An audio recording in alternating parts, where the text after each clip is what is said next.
Brothers and sisters in Christ, good morning. Kumusta mga igsoon?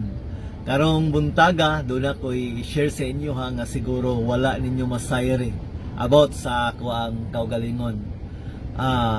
Usa ko ka online games addict. Meaning, gababad ko sa computer para magdula og mga online games. Actually, nagsugod lang ni siya, kanang testing lang ba? Usa sa ako ang igsoon mo nag-introduce sa ako, nagtudlo sa ako ang saon pagdula. Hangtod nga miabot ang panahon, brothers and sisters in Christ, nga kanang giganahan ako. Ug tungod kay giganahan ako, gapangitao na nako. Well, nagtrabaho ko, excited kong mauli sa balay para modula na sad. Hangtod nga miabot ang time nga tagdugay na ko matulog kay magdula. And niabot sa point mga igsoon nga pagmata na ko sayo sa buntag, lami kayo mag-on sa computer para magdula.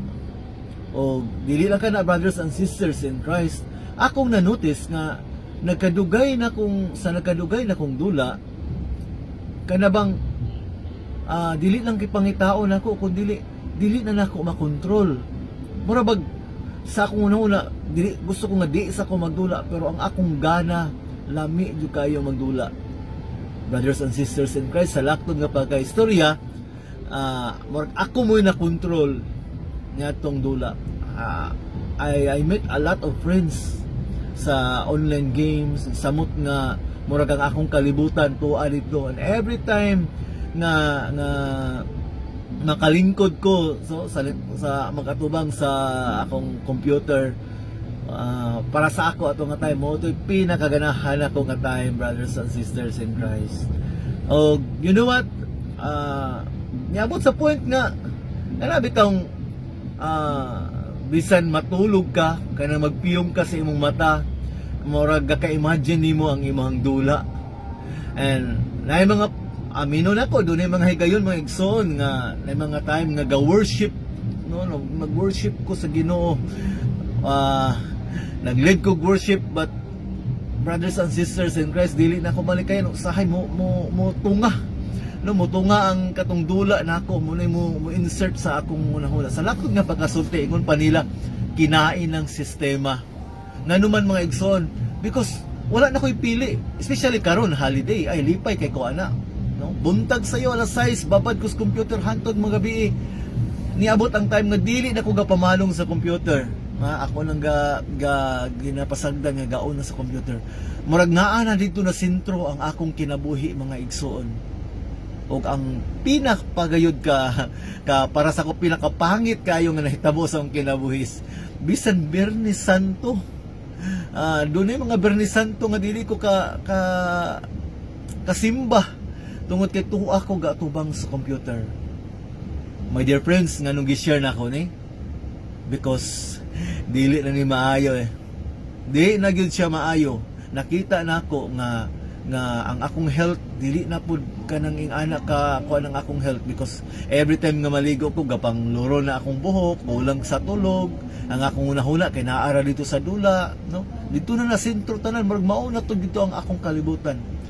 But you know what, I'm so thankful sa atong Ginoo, because kani nga addiction ni last og mga I think 4 to 5 years. No, ni last 4 to 5 years. But God is good, brothers and sisters in Christ. One day, while nagpray ko, na mawalandong ko, yung ko, Lord, gusto na ako nga, kanang tabangi ko nga, gusto na ako makontrol ni, kay kabalo ko nga dili ni maayo. You know what, unsay message sa Ginoo mga igsoon? Nagnyabot sa kong hula nga, kung magunahula ko, nga kanabang ipadayon ako ni, dari na lang jud nako ni, ako ni pamugasan, dapat murag sa games ba murag mapakita ako may pinakasikat diri, ako pinakadagag friends, ako pinakamaayo diri.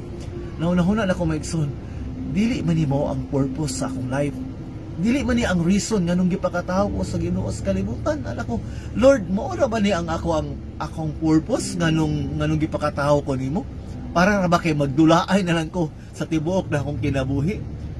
And I receive a message mga igsoon nga gihimo pa sa Ginoo for greater things. Dili kay para magdula na lang, dili para diri lang, dili para dinhi lang ang akong kaya, kundi gihimo ko sa Ginoo para sa mga dagko pangbutang nga plano sa Ginoo sa akong kinabuhi. Maigsoon, ato nga time I decided to stop. Nga undang ko, although nga sa ako ang murag gapangitaon gyud ako, laghan akong mga amigo gapangita sa ako, ni undang ko brothers and sisters and krabitos dili sa iyo. Maigsoon, maayo jud kay ang Ginoo. Kung sa imong kinabuhi karon naka-experience kag ingon ani kalisdanan, usa ka butang nga ako na-realize, ang Ginoo nagtan-aw gyud nato. Ang Ginoo dili gyud ay tapasagdan, kay ako mismo I believe na nakita sa Ginoo ang akong gibuhat o nakita sa Ginoo ang akong gusto na kong muundang. Brothers and sisters in Christ, kung naaman sa imuha giningon ani nga klase nga addiction or any form or types of addiction, bisyo baka inom, babae or unsa mga klase nga bisyo, brothers and sisters in Christ, doon na pa kay hope. Pwede pa nimo nang maundangan dool sa Ginoo igsuon. I'm sure dili jud ka pasagdan sa Ginoo. Katong mga tawo nga nangandoy nga babag-o, dili gid pasagdan sa Ginoo. Imagine di wa pasagdi sa Ginoo ng mga tawo nga wa naghunahuna nga babag-o. Unsa pa ka ikaw mismo nga gusto kang magbag-o. And I believe ang grasya sa Ginoo uban sa imuha.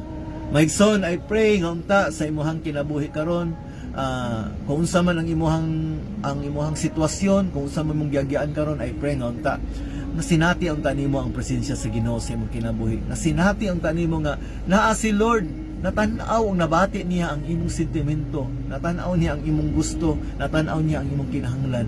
Pabilin lang pagsampit sa igsuon tungod kay dili kanya pasagdan. Remember, gihimo ta niya for greater things. Dili para lang na malubog sa problema, dili para lang malulong sa bisyo, kundi para sa iyang gingharian. Maigsoon, salamat sa pagsunod sa akong video. Kung na-bless ka nimong video, paki-share na lang po sa imong mga kaila para lagang mag-bless. O I hope nga padayon mong magsunod. God bless you, brothers and sisters in Christ.